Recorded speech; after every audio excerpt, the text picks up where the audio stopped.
Assalamualaikum warahmatullahi wabarakatuh. Waalaikumsalam warahmatullahi wabarakatuh. Innal hamdalillah nahmaduhu wa nasta'inuhu wa nastaghfiruh wa na'udzu billahi min shururi anfusina wa min sayyiati a'malina. May yahdihillahu fala mudilla lahu wa may yudlilhu fala hadiya lahu. Asyhadu an la ilaha illallah wahdahu la syarika lahu wa asyhadu anna Muhammadan abduhu wa rasuluhu la nabiyya wa la rasula ba'dahu. Allahumma shalli ala Muhammad wa ala alihi wa ashabihi wa man tabi'ahum bi ihsanin ila yaumil qiyamah, amma ba'd. Alhamdulillah, tak lupa kita senantiasa menambah rasa syukur kita kepada Allah Azza wa Jalla yang hingga sampai pada kesempatan di malam hari ini kita kembali bisa melanjutkan kajian kita setelah satu bulan di bulan Ramadan dengan masalah bulan di bulan Syawal kita libur. Pada kesempatan di malam hari ini kembali kita bisa melanjutkan kajian rutin kita.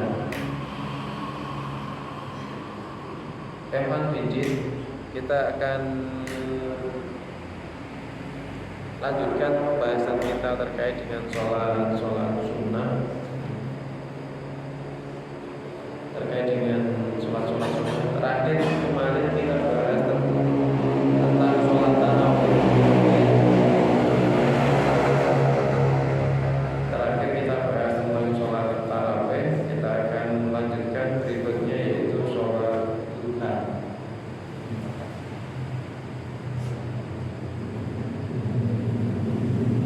Kita bahas sholat duha.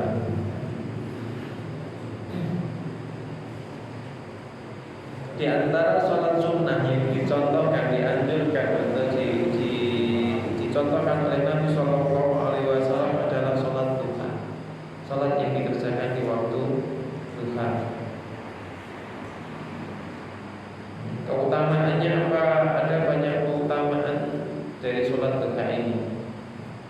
Di antaranya apa yang dijelaskan oleh Nabi Shallallahu Alaihi Wasallam dalam satu hadis, dalam riwayat dari Abu Dzar radhiyallahu anhu. Dia menyampaikan bahwasanya Rasulullah Shallallahu Alaihi Wasallam pernah bersabda, "Yusbihu ala kulli sulama min ahadikum shadaqah, wa kullu tasbihatin shadaqah, wa kullu tahmidatin shadaqah, wa kullu tahdilatin shadaqah, wa kullu takbiratin shadaqah, wa amrun bil ma'rufi shadaqah, wa nahyi 'anil munkari shadaqah, wa tujzi'u min dzalika rak'atani yarka'uhuma minad duha."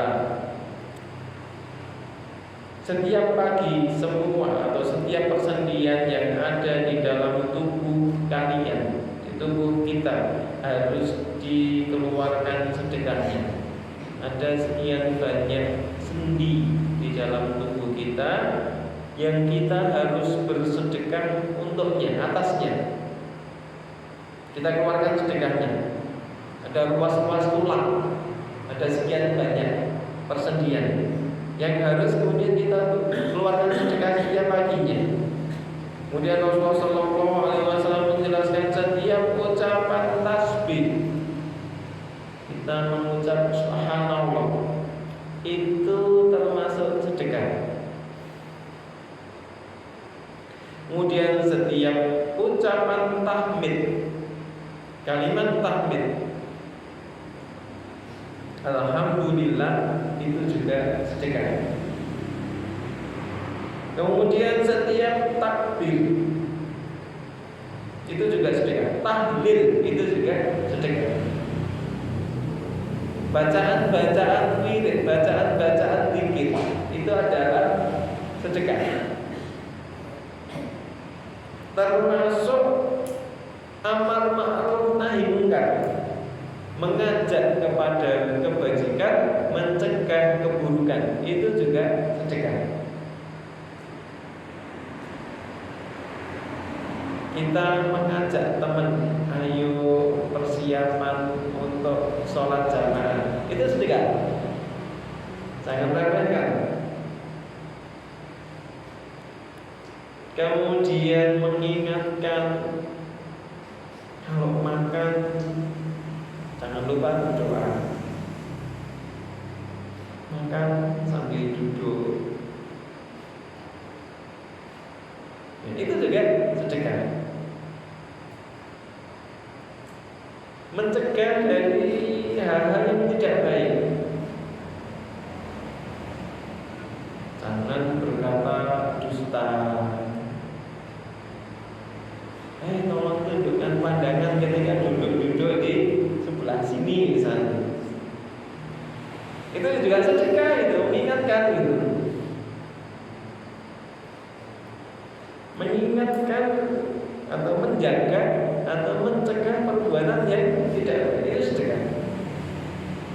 Dan juga tadi kita memperbanyak membaca tasbih, memperbanyak membaca tahmid, tahlil, takbir, itu juga sedekah.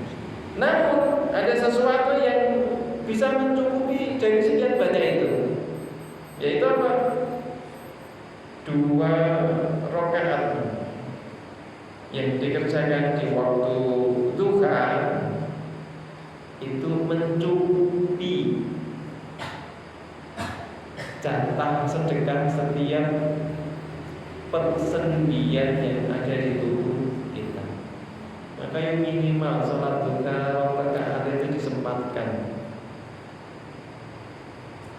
di sela-sela aktivitas kita, mungkin sebelum pelajaran. Masuk jam berapa?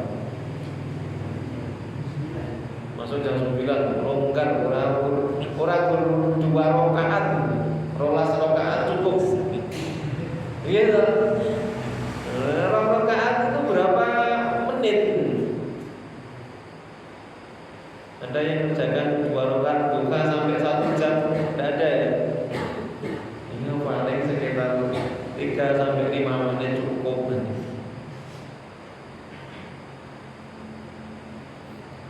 Ya kalau memang waktunya longgar, mau nambah tidak masalah, tambah jadi 4 rakaat. Kalau memang mau nambah lagi jadi 12 rakaat juga boleh. Tapi dengan 2 rakaat duha, kewajiban kita untuk mensedekahi setiap persendian yang ada di tubuh kita sudah tercukupi, sudah terpenuhi. Ini salah satu keutamaan fadilah dari sholat duha. Dan itu cukup 2 rakaat jatah untuk sedekah namanya persendian yang ada di tubuh kita sudah terpenuhi. Riwayat yang mirip juga dijelaskan menurut hadis yang diriwayatkan oleh Imam Ahmad dan juga Abu Dawud dari Buraidah bahwa Rasulullah Shallallahu Alaihi Wasallam pernah bersabda, di dalam tubuh manusia terdapat 360 persendian. 300 swidak. Itu harus dikeluarkan sedekahnya setiap hari. Setiap hari harus dikeluarkan sedekahnya. Kemudian para sahabat bertanya, siapa yang dapat melakukannya ya Rasulullah? Nek ku sedina kudu sedekah ping 300 swidak. Ini sing kuat sinten? Karena tidak semua sahabat itu konglomerat, tidak semua sahabat kaya. Nek sewu itu berarti 300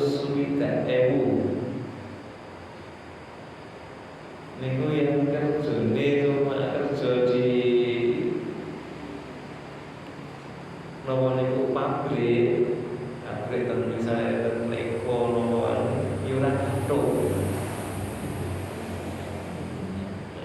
UMR niku cara dihitung per hari niku gajine niku kurang dari napa niku per hari itu masih kurang dari 100.000 UMR niku.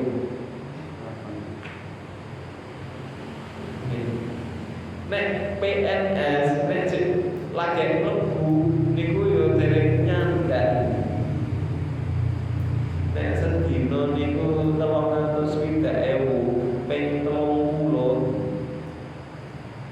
niku yo wis 11 juta. Guru sedekah tok niku yen sedekah 1.000. Nek sedekah bungkus nasi ping dan berarti sedina niku 300.000 bungkus. Niku lagi sego kucing lho. Niku sego kucing iki lagi pinten 2.000 nggih. 2,5. Sinten ya Rasulullah yang mampu untuk melakukannya.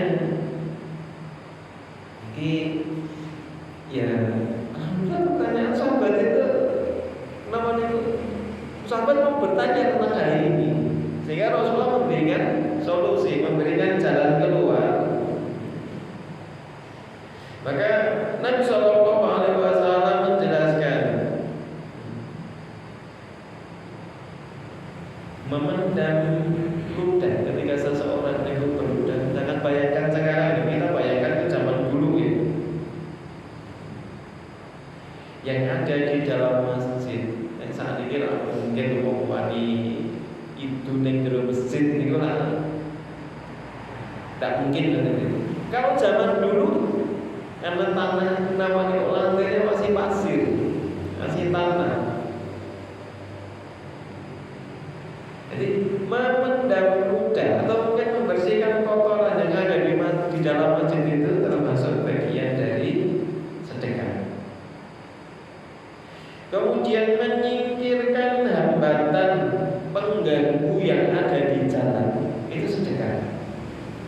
Nang dalan enek bahwa niku batu atau mungkin kerikil ketok iki yang digo liwat kendaraan marai griya tak singkirne tak sabune itu sedekah.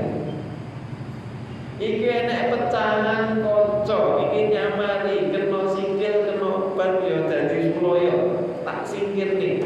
Iki kok enek paku baru dan terus kali ketok ning nama niku dalan tak jikuk tak singkir itu termasuk sedekah.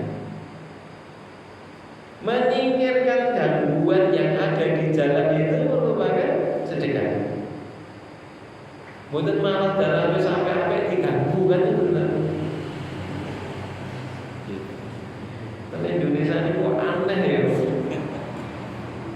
Orang tahu jalan jelek itu terus gotong royong dibangun, didandani, diapiki. Nek yen wis dadi kena nggih lewat penak, kuwi terus ora seneng. Akhirnya kok dikei polisi tidur, kayak polisi ini lemu sisan. Ya Allah, polisi Indonesia ini polisi turu makmur. Gendut-gendut ngoten kae. Nanti saya lewat bingung iki piye, banter iki yen kepribenan terus tangi jadi rekosong turu nyilakake wong.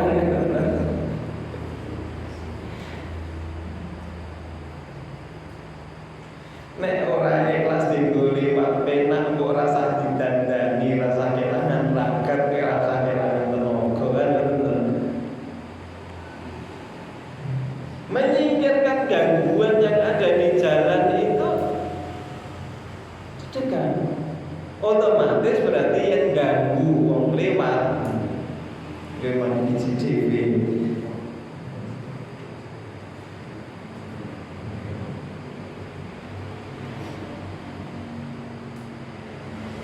Jika ia tidak dapat melakukannya, maka ia cukup mengerjakan 2 rakaat sholat. Ini solusi dari Nabi Sallallahu Alaihi Wasallam. Nek orang mampu sedekah dengan harta, sedekah dengan tadi amal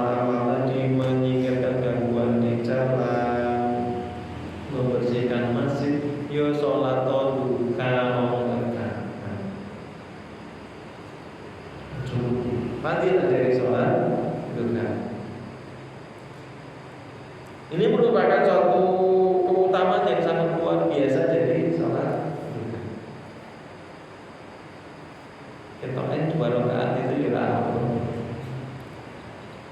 ya pisan. Nek kau ngajeng dino ya suwe-suwe kadang-kadang ya bosen.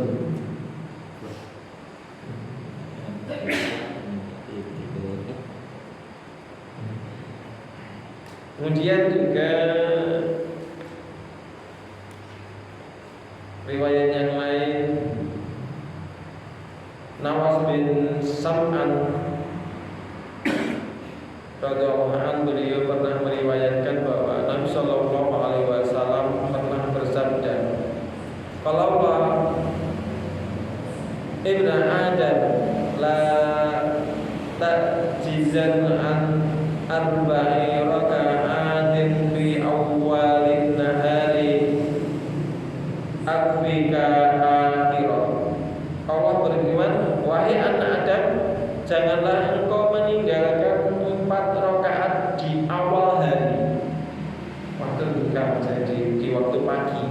Aku tidak menuntutmu untuk mengerjakan 4 rakaat lagi di sore hari."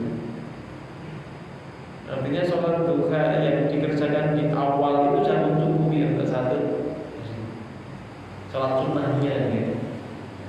Yang wajib jelas, yang 5 waktu, ini sholat sunnah. Maka ini penting untuk dikerjakan sholat duha, kerjakan di awal hari. Masuk yang ideal ketika matahari itu mulai cemerlang. Kalau dihitung kita namanya ukur kira-kira tingginya setongkat. Oh, kira-kira sekitar, kalau sekarang ya mungkin kurang lebih jam 7 kan, kurang lebih. Tapi kalau terpunca sidik nanti jam 8 jam 9 ya masih boleh. Nanti kita akan bahas tentang pembagian waktu juga. Ada duha awal, ada duha pertengahan, ada duha yang akhir. Kalau di sini dijelaskan 4 rakaat. Kalau yang tadi beberapa riwayat 2 rakaat.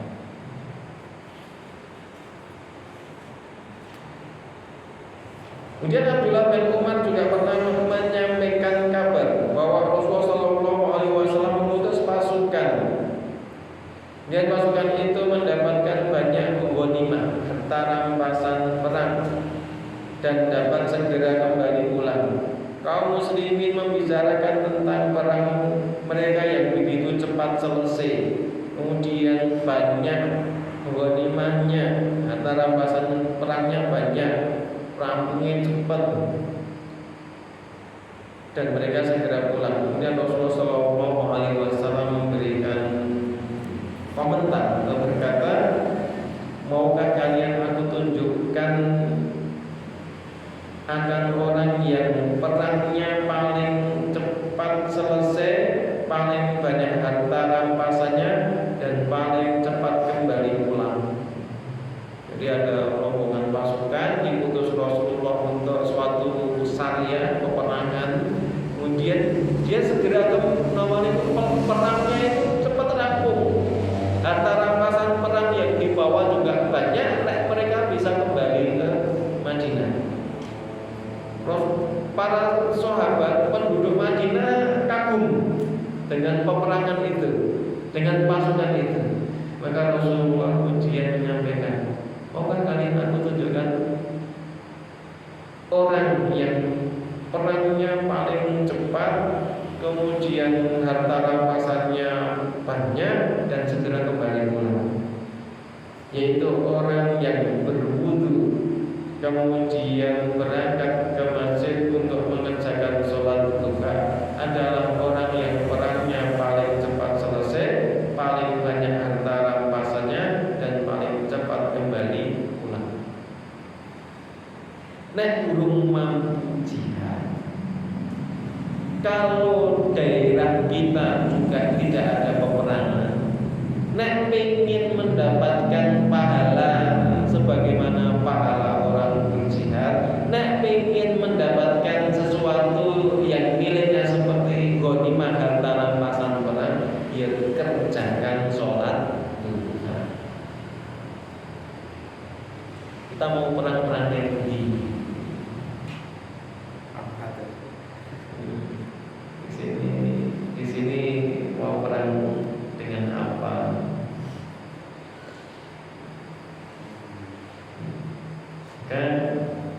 duha. Lah wong salat duha ora kuat, ora telaten, ono cita-citane arep jihad. Ya, kita realistis. Jadi ini satu gambaran, satu kabar yang disampaikan oleh Nabi Shallallahu Alaihi Wasallam yang membuat kita ini mestinya bergembira. Kenapa? Kita bisa mengerjakan suatu amal yang nilai pahalanya sebagai, bahkan dikatakan lebih bagus daripada orang yang berperang. Kita berwudu, membaguskan wudu kita, terus berangkat ke masjid, sholat duha. Perangnya cepat rampung, tak berhari-hari, apalagi sampai berbulan-bulan, mulai gowo ghanimah. Masya Allah. Ini udah ramengin kadang-kadang. Di pondok ini ada program itu bentar. Wajib sholat duha. Nah, mandiri. Dia absen tuh, biar tidak kalah sama rokis itu. SMA itu rokis itu duka itu sampai.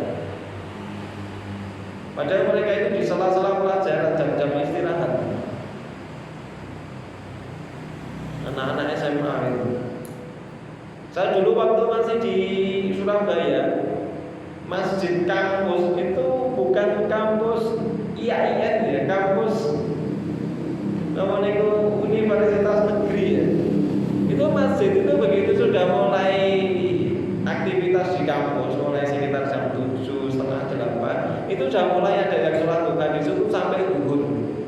Masjid itu tidak pernah kosong dari orang yang sholat. Yang jam kuliahnya agak siang, sholat dulu, mampir dulu.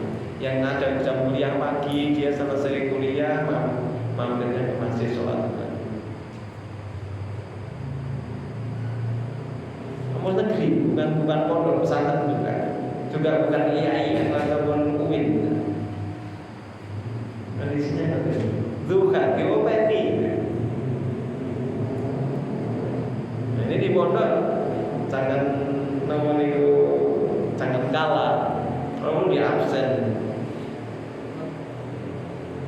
Kita pengen kita berada di lingkungan yang masjidnya, budaya amal soleh itu jauh lebih baik, ya tunjukkan supaya itu jadi pembiasaan yang baik. Nanti kalau sudah mungkin 3 tahun atau bahkan kalau dulu dari pondok mungkin dari SMP berarti mungkin 6 tahun, pembiasaan itu mestinya sudah menjadi sesuatu yang melekat pada dirinya. Keluar dari pondok itu tetap dibawa ya. Jangan sampai malah ya melakukan itu karena terpaksa di pondok. Mungkin perlu ditanya ini pas kemarin liburan di rumah itu kebiasaan baik di pondok terjaga atau terlupa? Gimana Mas? Pas pulang kemarin murojaahnya hilang enggak? Di rumah di petang. Murojaahnya hilang enggak? Murojaahnya seperti di pondok atau berkurang atau bahkan hilang?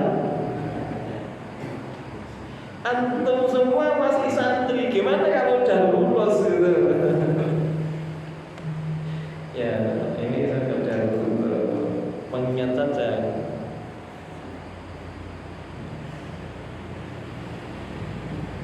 Kita lanjut. Itu fadilah dari salat duha, seperti mendapatkan nawaitu, seperti berjihad, seperti mendapatkan rampasan perang. Kemudian Abu Hurairah radhiyallahu anhu juga pernah menyampaikan, kekasihku Rasulullah sallallahu alaihi wasallam berpesan kepadaku. Ini nasihat dari Rasulullah kepada Abu Hurairah, bahwa Rasulullah itu pernah memberikan pesan, memberikan nasihat kepada Abu Hurairah agar aku selalu melaksanakan 3 perkara. wasiat pesan yang disampaikan Nabi kepada Abu Hurairah. Dan alhamdulillah Abu Hurairah itu kemudian cerita ke kita. Jadi kita ngerti apa tiga perkara itu. Yang pertama, mengerjakan puasa 3 hari dalam 1 bulannya. Setiap bulan minimal puasa 3 hari, atau yang sering kita kenal dengan Ayyamul Bid. Kalau dipaskin tanggal berarti tanggal 13, 14, 15. Kalau kita ambil ini, misalnya pas tanggal 13, 14, 15 kita berhalangan, jangan lah lewat bulan depan aja. Tidak, coba diganti di hari yang lain. Mungkin pas sakit, tanggal 13, 14, 15 kita sakit. Piye carane Ayyamul Bid, piye carane puasa 3 hari dalam 1 bulan? Ya berarti kita sembuh, misalnya saya tanggal 20, 21, 22 ya tidak masalah. Minimal dalam 1 bulan kita puasa 3 hari. Afdolnya dikerjakan tanggal 13, 14, 15. Nah itu belum, tidak bisa berhalangan, berarti safar, mungkin sakit, atau ada sesuatu hal yang menjadi penghalang kita untuk mengerjakan. Cari waktu yang baik untuk dikerjakan masih dalam bulan.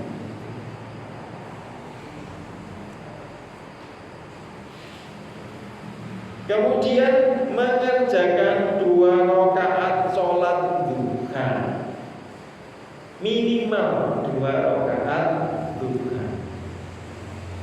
Mau kerja, iya kerjanya jam 7, jam setengah 7, toto beratus sholat duha sebelum berangkat kerja. Yang mau sekolah pun juga bisa. Mandi jam 6, selesai mandi terus ganti dandan, kemudian ya untuk sholat duha dulu sebelum masuk. Kalau masuknya jam 7. Ini kalau kita melampaui yang awal. Kalau enggak, ya pas di sela-sela kerja, pas break sekitar jam 10-an, kemudian sholat duha.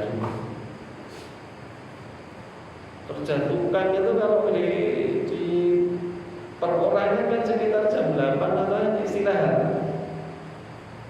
Itu kan tidak masalah. Ini wasiat dari Nabi Sallallahu Alaihi Wasallam kepada Abu Hurairah. Jangan pernah meninggalkan 2 rakaat sholat. Kemudian yang berikutnya, yang nomor 3 wasiat Nabi adalah kerjakan sholat witir sebelum tidur. Jadi witir dulu sebelum tidur. Setelah isya sebelum tidur kerjakan witir dulu. Entah 1 rakaat, entah 3 rakaat atau 5 rakaat. Monggo saya penting kajian. Nanti begitu di malam hari masih diberi kesempatan bangun, tinggal mengerjakan sholat tahajud. Ini wasiat dari Nabi kepada Abu Hurairah. Ini standar minimal ya. Apakah Abu Hurairah merasa cukup dengan ini? Merasa cukup enggak? Enggak. Abu Hurairah itu bukan seperti kita. Kalau kita dikasih amalan kenyang, ya Rasulullah ya aku 3 hari 1 hari saja kan gitu kan. Kalau Abu Hurairah enggak. Ya Rasulullah saya masih kuat lebih dari itu. Ya wes senang wes kan gitu kan. Ya Rasulullah saya masih kuat lebih dari itu. Ya udah kalau gitu kamu puasa tahun sehari, puasa sehari tidak. Ya Rasulullah saya masih kuat lebih dari itu. Tidak ada kebaikan lebih dari itu. Dan itu diamalkan oleh Abu Hurairah ngantek beliau itu tua, ngantek beliau kemudian meninggal dunia. Puasa Daud itu dikerjakan oleh Abu Hurairah. Sampai beliau pernah menyampaikan, andai dulu saya menerima keringanan dari Nabi Sallallahu Alaihi Wasallam, cukup puasa 3 hari dalam sebulan, tentukan lebih enak saya lakoni. Ketika usia beliau sudah lanjut. Artinya apa? Beliau jaga amal itu. Sejak menerima wasiat dari Rasul tidak pernah ditinggalkan.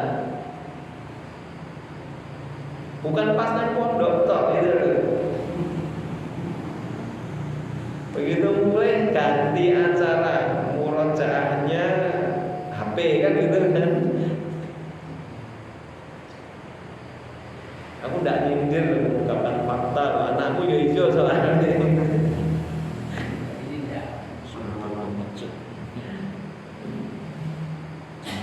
Ada yang kemarin pulang ke rumah puasa HP, pakai hadiah sebenarnya.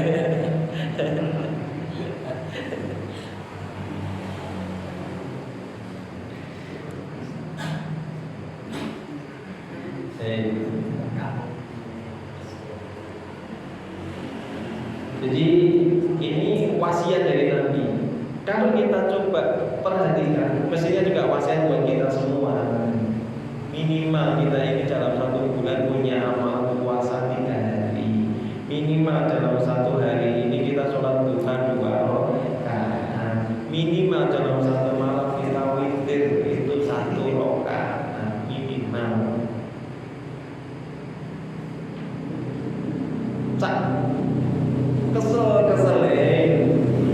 Kesel-keselin badan kita, capek-capeknya, usahakan witir minimal 1 rakaat.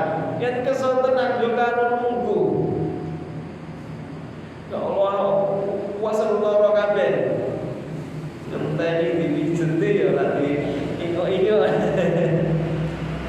Wes aku saiki ya Allah saya bisanya ini malam ini sholat witirnya sambil duduk. Tidak apa-apa. Tapi dijaga. Misalnya kok ngantek ketiduran, kecapean, tidak sempat udah ketiduran, bangun subuh, pas duka diganti. Dukanya biasanya 2 rakaat, ganti 4 rakaat. Aku ngiru sempat witir. Lagi tak 1 rakaat, aku tak dukanya tak ibui. Biasaan di semacam. Kemudian Anas juga meriwayatkan, beliau menyampaikan bahwasanya aku melihat Rasulullah Shallallahu Alaihi Wasallam dalam perjalanan mengerjakan sholat duha sebanyak 8 rakaat. Ketika beliau telah selesai mengerjakan sholat, kemudian beliau menjelaskan, aku mengerjakan sholat dengan perasaan penuh harap dan perasaan cemas. Harap cemas. Aku meminta kepada Rabbku, kepada Allah 3 perkara. Jadi suatu saat Rasulullah ini safar, di safar itu beliau sholat duha sebanyak 8 rakaat. Kemudian beliau sampaikan kepada para sahabat yang ikut, saya tadi mengerjakan sholat itu dengan apa niku berharap nih yo khawatir, berharap namanya itu doanya dikabulkan oleh Allah, takut doanya ditolak oleh Allah Subhanahu wa Ta'ala. Ini Nabi ya, Rasulullah ya, dongo wis harap-harap cemas. Kalau kita dongo iki pede banget gitu. Mesti dikabulkan. Padahal dungane rapati tenanan. Begitu tidak dikabulkan dimain ke Gusti Allah. Gusti Allah kira menepati janji, apa itu ora dikabulkan. Tidak kayak gitu. Rasulullah saja berdoa itu harap-harap cemas, penuh harapan, kemudian cemas jangan-jangan ditolak. Apa doa Nabi Sallallahu Alaihi Wasallam? Yang pertama, aku meminta kepada Allah agar tidak menguji umatku dengan tahun-tahun paceklik. Jadi umat Islam itu mengalami paceklik, kelaparan. Maka Allah mengabulkan permintaan Nabi. Jangan paceklik itu merata di semua wilayah umat Islam. Yang paling hanya satu wilayah kecil, kemudian itu gagal panen, tapi yang lain masih, sehingga mesinnya itu menjadi peluang untuk beramal soleh, itu dibantu kan gitu. Tidak kemudian seluruh wilayah umat Islam paceklik kabeh.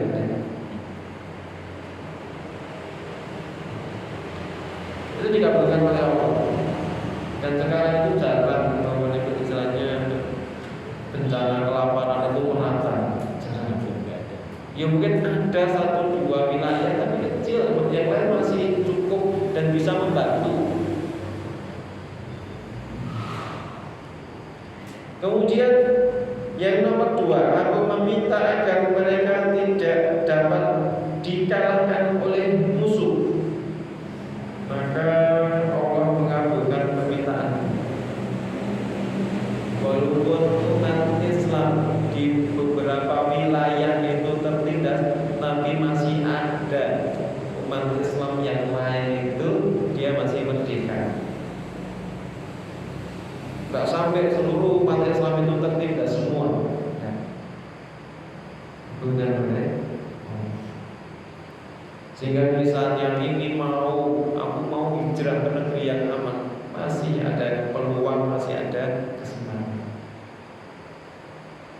Kemudian yang merdeka ini masih mungkin untuk bisa membantu wilayah lain yang mengalami kekalahan, mungkin dalam kondisi tertindas.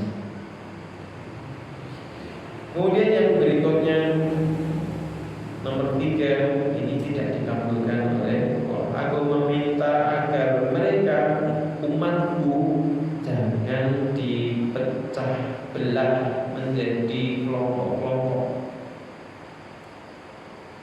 Maka Allah tidak mengabulkan doa yang ketiga ini. Tidak namanya itu bebas dari kelaparan, dikabulkan. Tidak dikuasai oleh musuh, dikabulkan. Tapi tidak ditimpa perpecahan, Allah. Jadi kalau kita sekarang melihat umat Islam berkisruh, jangan. Kenapa? Itu sunatullah itu. Umat terdahulu pun juga gitu. Umat Yahudi terpecah, umat Nasrani terpecah, umat Islam juga. Kadang-kadang yang ironi, urusan sepele itu jadi sesuatu yang heboh kan gitu kan. Hanya urusan hari raya saja sampai kemudian apa ya perlu saya halalkan darahnya gitu loh. Aneh ini loh, umat Islam sesama umat Islam hanya perselisihannya gitu, kemudian kalimatnya yang terucap itu ancamannya kayak gitu. Sementara dengan orang kafir saja yang jelas-jelas namanya itu misalnya ada peperangan itu diperbolehkan, misalnya ada peperangan itu saja masih santai, masih bisa jajan bareng, masih bisa duduk bersama, yang perlu besanan itu.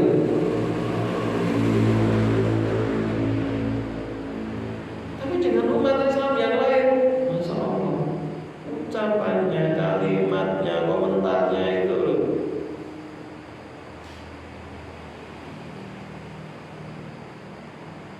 Kadang-kadang dengan orang kafir saja sesopan orang kafir. Ini mengerikan.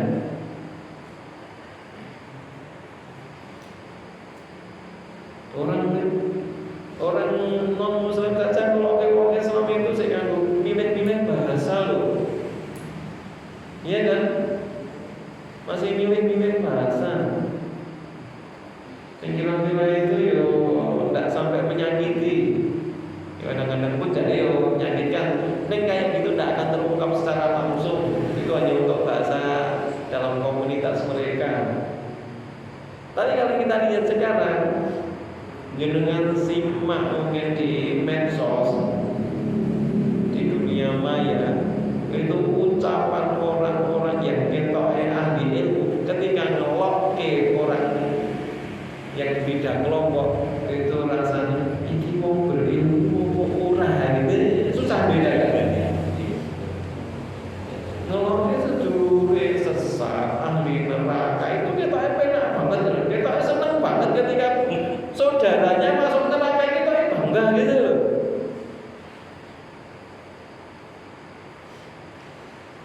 Tugas kita dalam berdakwah itu mengajak orang kepada keselamatan. Ketika ada orang yang mungkin menurut logika kita tidak selamat, sedih kita, harusnya gitu. Terus kita berusaha sebaik mungkin mengingatkan dengan cara yang baik. Bukan ngerti orang itu mau kepleset ke jurang kemudian kandani ngaya jorok ke sisa wis katanya berubah dasar kowe akan mati gitu. Ya enggak kayak gitu kan. Tapi banyak yang semacam itu. Toh mongso pinter, mongso tuh ganjaran gitu. Ini bukan kemudian bukan untuk kemudian memberikan legalitas. Kalau kita berarti kalau berpecah belah berkelompok itu tidak apa-apa, harus kayak gitu, saudara. Memang secara berpecah belah itu maklum lah. Bukan kayak gitu. Ini sebagai pengingat bahwa fitnah yang besar itu adalah fitnah perpecahan umat.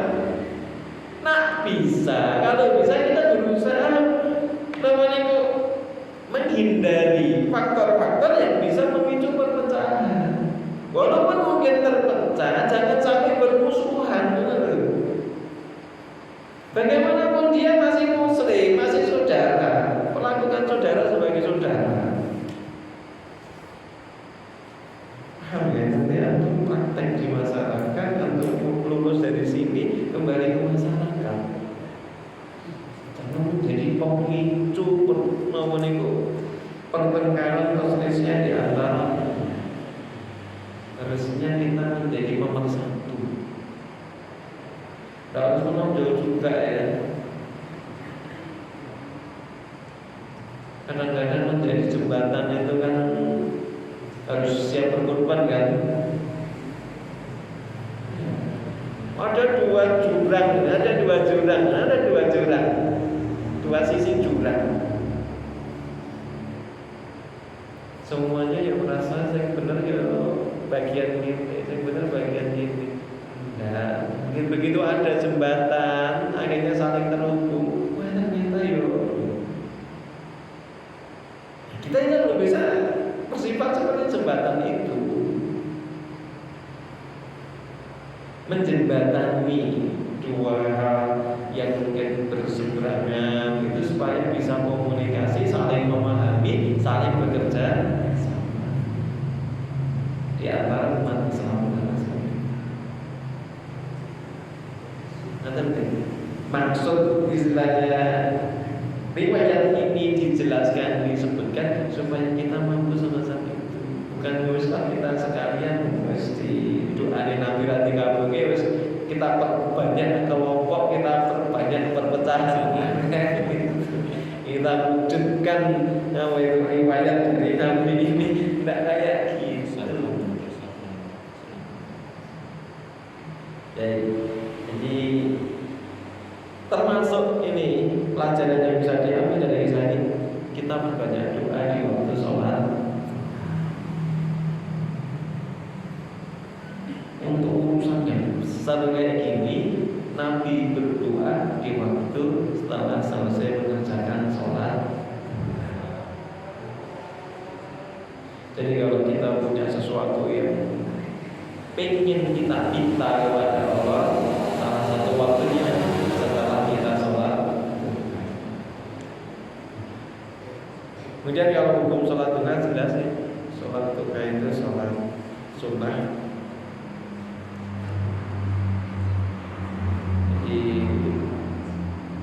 walaupun ada yang mengatakan bahwa sholat duha itu karena hari, ada juga yang melarang tiap hari, tidak koyok sholat wajib. Ada juga yang berpendapat kayak gitu. Tapi kalau dilihat dari konteks tadi beberapa riwayat, sebagaimana yang disampaikan atau diwasiatkan oleh Nabi kepada Hurairah, saya meninggalkan sholat duha walaupun karena dulu pernah saya ketemu orang yang punya pendapat kayak gitu. Ini terkait dengan masalah sholat duha, hukumnya sunnah, dan saya diajarkan oleh Nabi Shallallahu Alaihi Wasallam. Kemudian waktu sholat duha itu dimulai ketika matahari mulai meninggi sekitar setinggi tongkat, sepenggalah kalau orang bilang. Kalau seujung tombak ini mungkin ada ngerti. Saya mungkin nanti ngerti tombak di sebelah. Saya tahu tombak di sebelah. Salah lembing lah, tahu lembing yang lempar lembing itu. Sekitar kalau itu, kalau mungkin sekarang ya kurang lebih sekitar jam 7. Itu waktu yang ideal untuk sholat. Biasanya lebih pagi dari itu.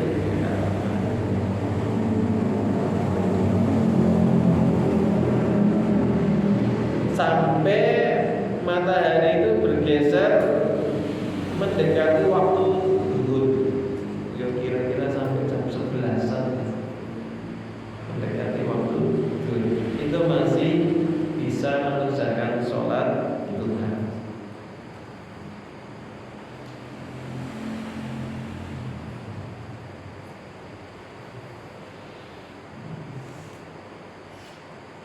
Kemudian jumlah rakaat sholat duha ya dikerjakan minimal 2 rakaat. Boleh 4 rakaat, boleh 6 rakaat, boleh 8 rakaat, 10 rakaat.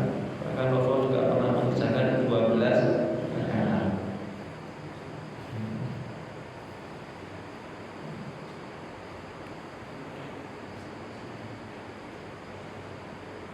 Jadi Rasulullah Shallallahu Alaihi Wasallam tidak membatasi jumlah rakaat dari sholat duha. Cuma cara mengerjakannya 2 rakaat, minimal 2 rakaat, maksimal pokok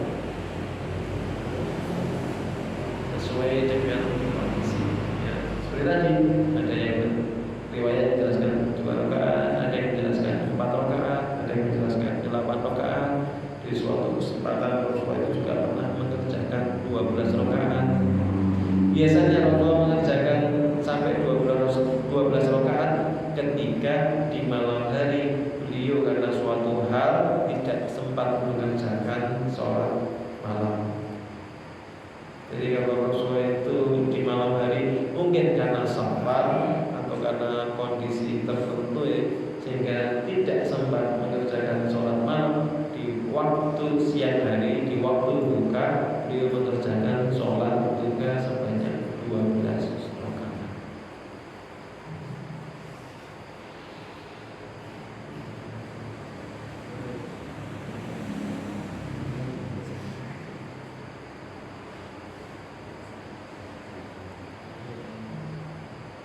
Itu sholat duha. Kemudian yang itu perlu saya tambahkan, ada juga mungkin yang menjadi perbincangan itu terkait dengan sholat subuh ya. Ada sholat subuh ya. Ketika matahari terbit, tunggu sejenak, baru kemudian bukan pas matahari terbit, jadi tunggu dulu sejenak, baru kita menunggu sholat subuh.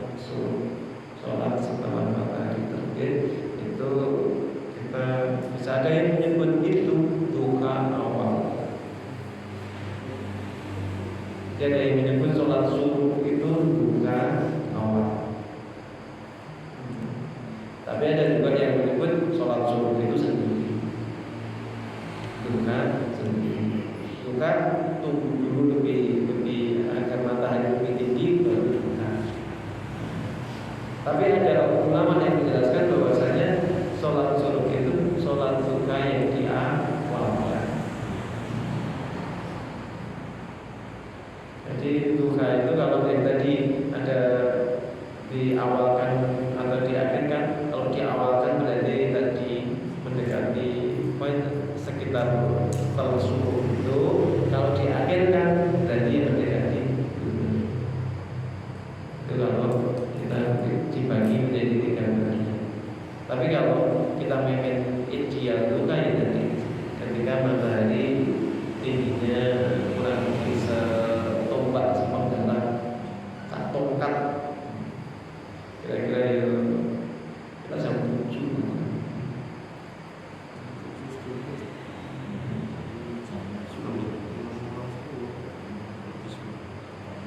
Bangun nih, masih bangun itu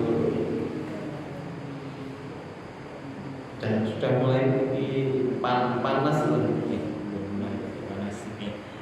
mulai nyetok seni ini.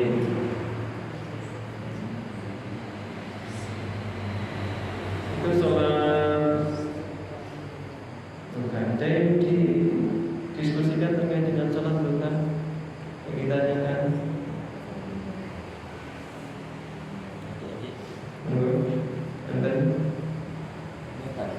Berkenaan dengan puasa sunnah. Ini Puasa sunnah Senin Kamis biasanya menjalankan yang Senin dan Kamis, tapi tiba-tiba Senin puasa tapi Kamisnya itu mau puasa tapi keadaan ini sakit. ya. Terus apakah kita bisa dikerjakan dari yang lain, misalnya tidak Kamis gitu?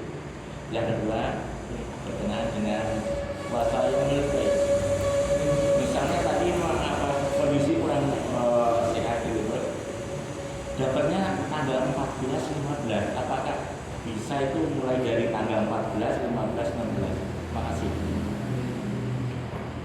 Baik, amalan sunnah yang sudah kita lakukan rutin, misalnya kita memiliki, kalau orang sebut itu wirid itu bukan, tidak mesti bacaan.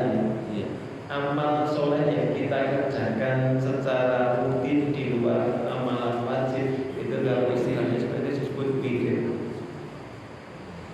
Kita sudah mempunyai amalan-amalan rutin seperti tadi. Kita biasa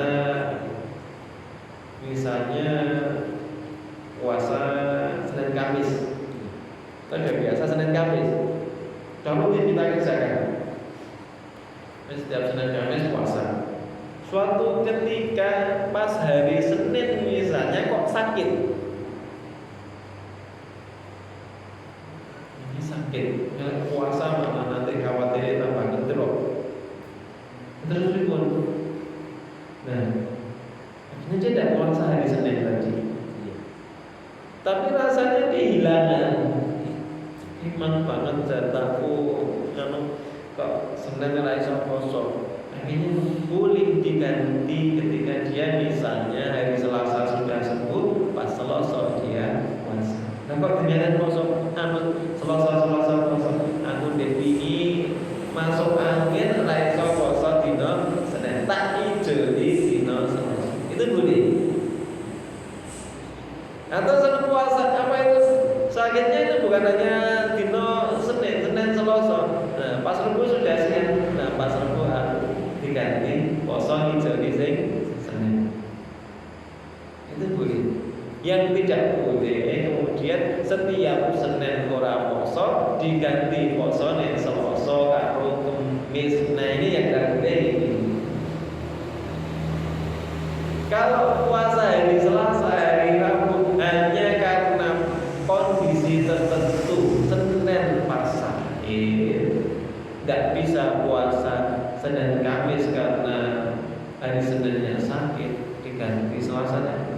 Atau mungkin pas hari Kamisnya yang sakit, maka diganti hari Jumat atau Sabtunya.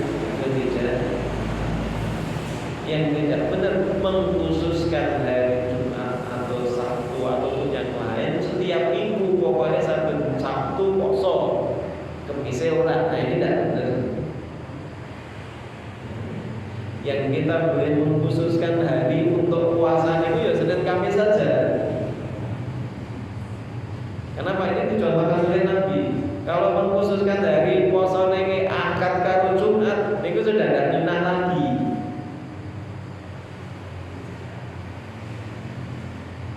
Gitu gitu. Termasuk Ayyamul Bid. Ngerti nih, karena kita tidak menggunakan kalender Hijriah untuk kehidupan sehari-hari, kita pakainya kalender Masehi. Kadang-kadang ngertinya terlambat. Begitu lihat kalender dulu, kok wis tanggal 13, padahal udah siang dan sempat, wis sarapan. Saya sempat yang mungkin ini berarti wis tanggal 12, hilang sedino kan gitu. Maka dia boleh kemudian puasa, besoknya puasa, tanggal 14, 15 dan 6. Sing 16 dungi jadi sing tanggal 13 saya kita memang kelewatan. Nek jangan kemudian setiap bulan kelewatan gitu. Ini hanya kasus-kasus khusus. Atau mungkin karena tadi sakit atau safar. Pas tanggal 14-nya, tanggal 13-nya puasa, tanggal 14-nya safar perjalanan. Dan perjalanan itu puasa wajib aja boleh berbuka. Puasa sunnah. Ya kan? Aku raposo. Dan nanti begitu sudah pulang, yang tadi tanggal 14 tadi diganti mungkin tanggal 16-nya atau mungkin tanggal 17-nya. Itu enggak apa-apa. Intinya tadi kita pakai standar minimal dalam waktu 1 bulan minimal 3 hari kita gunakan untuk berpuasa. Atau mungkin muslimah pas tanggal 13, 14, 15 pas datang bulan tidak boleh berpuasa. Ya begitu selesai ya dia puasa ya. Kalau puasa 3 hari dalam 1 bulan.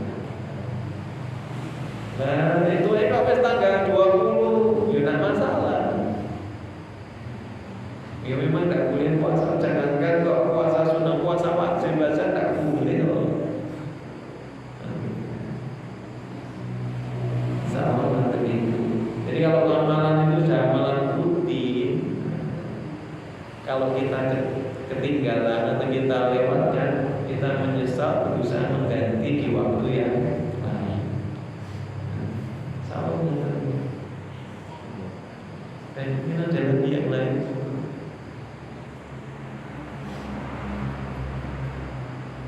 Ada?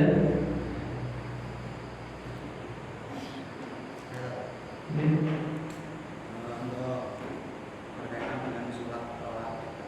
Jadi Kalau sependek pengetahuan saya sholat rawatib dan Jumat itu kalau dilakukan di masjid itu 4 rakaat. Kalau dilakukan di rumah itu 2 rakaat. Nah, apa itu juga berlaku untuk ba'da zuhur? Maksudnya ba'da zuhur itu kalau namanya itu dia gugur atau sholat rawatib ya, sholat rawatib selain yang ba'da Jumat itu tidak ada keterangan perbedaan dikerjakan di rumah atau di masjid. Nah kita bisa ambil namanya itu pelajaran dari tadi. Kenapa yang kalau di masjid dikerjakan di masjid ya, itu dianjurkan atau dicontohkan mengerjakannya 4 rakaat, 2 rakaat, 2 rakaat. Kalau di rumah cukup 2 rakaat. Karena sholat sunnah itu afdalnya dikerjakan di rumah.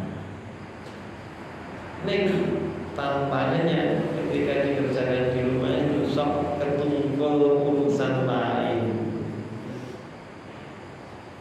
Ya kalau yang di pondok itu enggak, yang di rumah ini kalau rawatibnya itu bagiannya enggak dikerjakan di masjid, tekan omah wis langsung kelingan gawean-gaweane urusan liyane wis lali salat namanya itu bagian ini. Padahal Nabi itu pernah berpesan loh, jangan jadikan rumahmu sepelaksana kuburan. Gunakan rumahmu untuk sholat sunnah. Itu sampai sergap itu sholat sunnah masjid gitu. Sampai diingatkan Nabi, biar rumahmu gunakan sholat sunnah. Jadi selain itu tidak ada penjelasan. Wah terus berarti kalau sholat ba'diyah yang lain, misalnya ba'diyah maghrib, ba'diyah zuhur, ba'diyah isya, itu kalau dikerjakan di masjid 4 rakaat, kalau dikerjakan di rumah 2 rakaat, tidak ada keterangannya. Saya kira seperti ini. Mungkin ada lagi yang lain.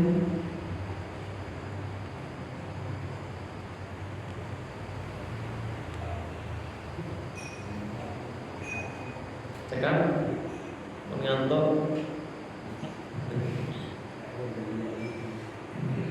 Ini masih ada beberapa sholat sunnah, nanti kita akan bahas lanjutkan. Nanti kalau sudah sampai rampung sholat sunnah, kira-kira berikut lanjut bikin ini atau ganti kitab yang lain. Ini baru jilid pertama ya. Ini ada 4 jilid ini. Kalau kasih video memang lama kalau kita telatih ini. Kita terus nih Mas, supaya ini harian supaya karena kalau habis ini nanti bahas tentang nomor itu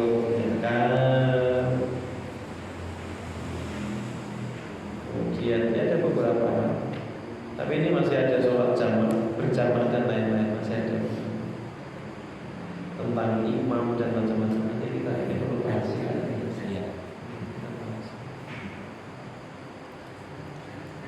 Kalau sudah selesai selesai bab sholat, baru nanti kita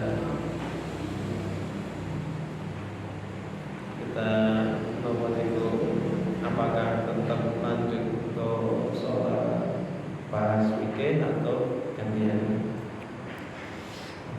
Gitu ya, cukup ya untuk pertemuan perdana, pemanasan dulu.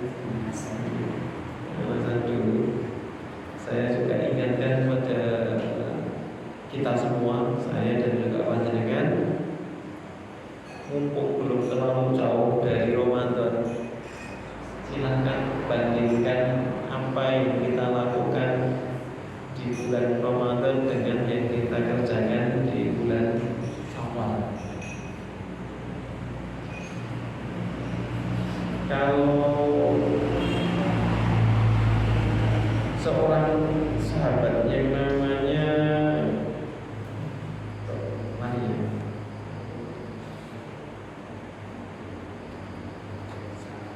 ada seorang sahabat ini Handolah ketemu dengan Abu Bakar, kemudian Abu Bakar tanya kabar, wahai Handolah gimana kabar? Handolah ini kemudian menjawab, Handolah kalau munafik. Maka Abu Bakar ini kaget. Subhanallah, kamu ini ngomong apa? Maka kemudian Handolah menyampaikan, aku kalau berada di sisi Nabi Sallallahu Alaihi Wasallam, mendengar penjelasan Nabi, cerita Nabi tentang surga, tentang neraka, tentang hari kiamat, seakan-akan surga dan neraka itu ada di depan saya. Ketok indahnya surga, ngerinya neraka, dahsyatnya hari kiamat itu seakan-akan ada di depan mata. Kok yo delok film 4 dimensi. Ketok, cetok. Tapi ketika saya kembali ke keluarga saya, berkumpul dengan keluarga, dengan anak, istri, kemudian sibuk dengan urusan dunia, ke ladang, ke pasar, maka kemudian gambaran tentang akhirat, tentang surga neraka itu mulai memudar. hati saya ketika berada di dekat Nabi dengan hati saya ketika ada di rumah, hati saya ketika ada di pasar ataupun di ladang, itu kok beda. Saya takut ini bentuk kemunafikan. Kemudian aku bilang, nek ngono aku ya bodoh, ayo kita menghadap ke Nabi curhat. Ya, mereka curhat ke Nabi SAW, sampaikan keadaan mereka terkait dengan masalah itu. Maka kemudian Nabi menyampaikan, jika imanmu itu stabil sebagaimana saat berada di sisiku, maka malaikat itu akan turut nyalami kamu di jalan-jalan atau di tempat tidur kamu. Iman itu naik turun. Wahai hamba, ingatlah saat-saat, sesaat. Ada satu hal yang perlu kita lakukan di sini. Seorang mukmin itu akan merasa resah, merasa gelisah ketika suasana hatinya, suasana keimanannya, suasana ketaatannya itu mengalami penurunan.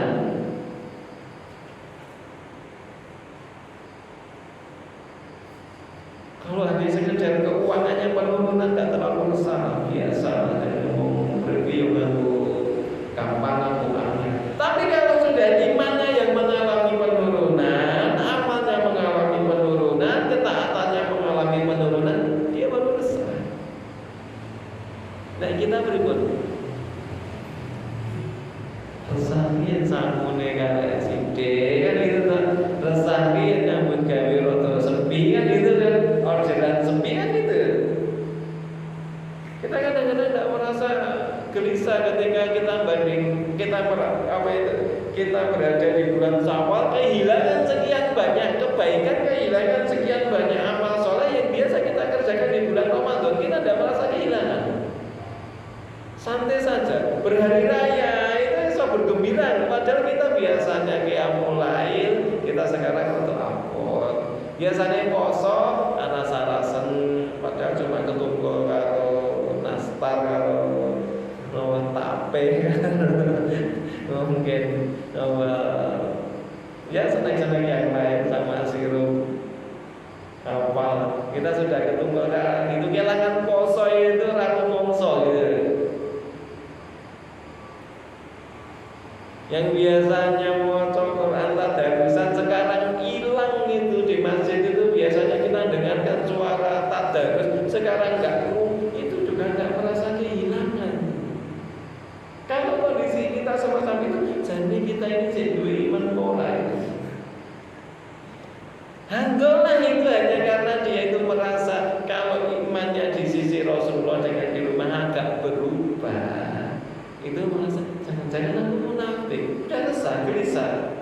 Terus segera menghadap Rasulullah. Kita kehilangan sekian banyak amal soleh di bulan Ramadan, sementara di bulan Syawal hilang. Nah ini masih bisa tersenyum, masih bisa tertawa. Ada Ramadan baru sekitar setengah bulan yang lalu bisa dengan kita. Gimana kalau sudah setengah tahun kita bisa dengan Ramadan? Maka ini jadi renungan buat kita supaya kita segera ingat, segera tersadar, terus berusaha memilih amal-amal baik yang biasa kita lakukan di bulan Ramadan. Kita sudah dikondisikan, sudah belajar untuk mampu melakukan kebaikan, melakukan ketaatan, melakukan ibadah-ibadah yang banyak di bulan Ramadan. Monggo diobeng. Kita mungkin frekuensinya berkurang, tapi jangan hilang sama sekali. Mungkin itu yang perlu saya tambahkan, jadi pengingat buat saya dan